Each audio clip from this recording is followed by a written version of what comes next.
One of the coolest things that the library does, in my opinion, is our Words on Wheels program. We call it WOW. So if I refer to it as WOW, that's what I'm talking about. But it's a program where people who can't physically make it into the library can have books delivered to them, whether they're in a facility or are living at home but can't travel for one reason or another, or in like a rehab facility. We deliver all over the Grand Valley from Fruita to Palisade. One of my staff members every day of the week is out every day, Monday through Friday, is out delivering to people, and folks can put in their own requests, or they can tell us the kind of stuff that they like, and then we can do some ordering for them and bring those things right to their door.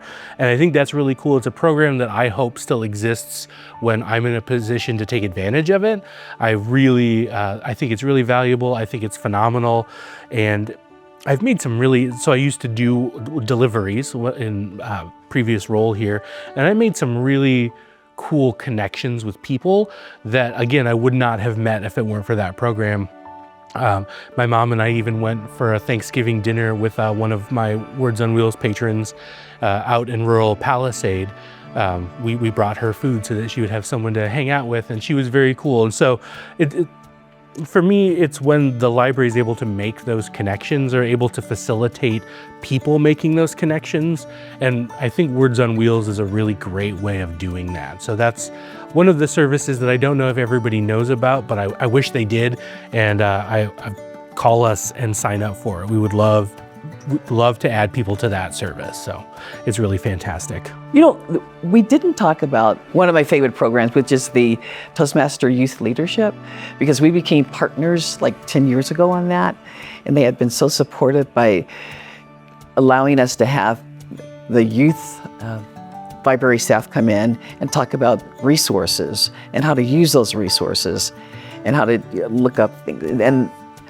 And the space, I mean, they've been so supportive. So in community, okay, the library offers a lot. So again, if you want to do something, even the Boy Scouts, Girl Scouts, it's here.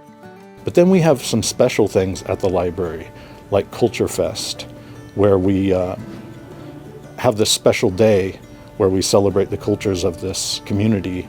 And that's just amazing because the library is full of people having a great time and learning a lot.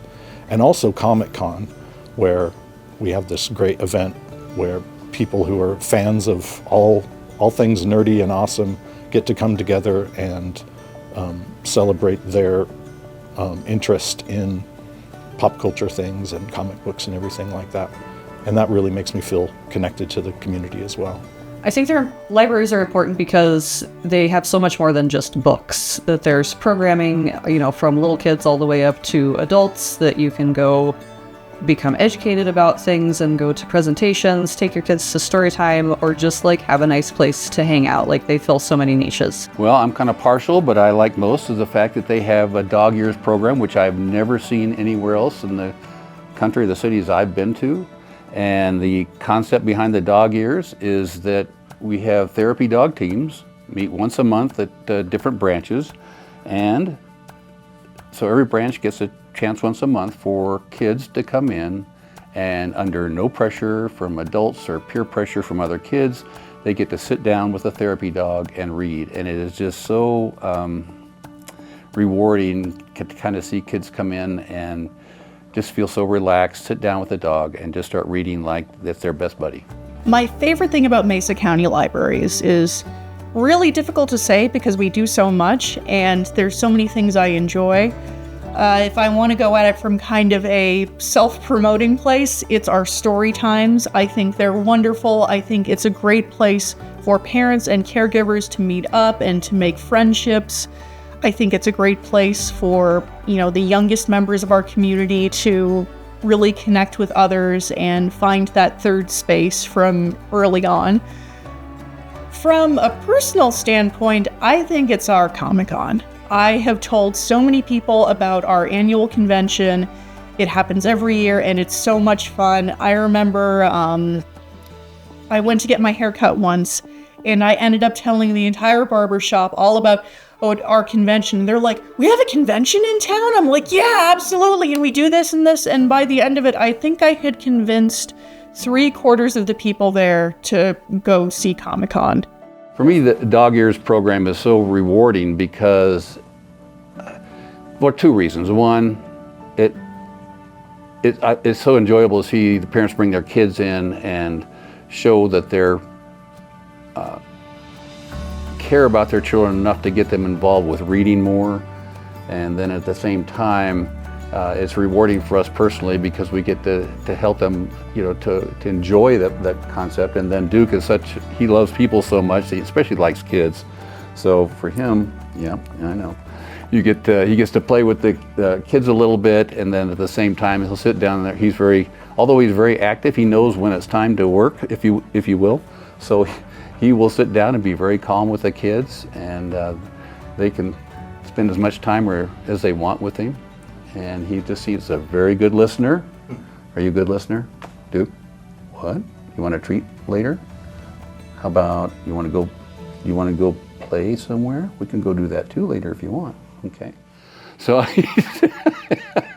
he's just very tuned in to me and the kids, and it's just a very nice feeling when they read and they finish up, and we give them a little pin that has Duke's picture on it at the end of every reading session, and it says, "I read to Duke." So they take that, they treasure those things, and they collect them, and they remember when they come back the next time. So it's a great program. I highly recommend it if you have a child of learning in that reading age of elementary school time. I am a book nerd, so my favorite part of the library are the books, obviously. But I also love some of the innovative programs. I think the one that I talk about the most when I talk to people who don't know about this is the hiking, the backpack program, where you can come with your library card and check out a backpack and a pass to the monument and all of the things that you need to be able to go on a hike. The reason I think that it's such a valuable program is because if you're not introduced to the outdoors, or really to any skill or any activity, then a lot of the time the barrier to entry is just not knowing how to do it, or not having the supplies. And so what this does is, by having right here in the center of town, being able to come and get a backpack, it opens up the thousands of acres of public land that we have here that may otherwise not be accessible, whether that's a perceived block or otherwise, to members of our community. So it just really takes the uncertainty and the not knowing where to start or not having the right equipment out of the equation so that people can access our public lands.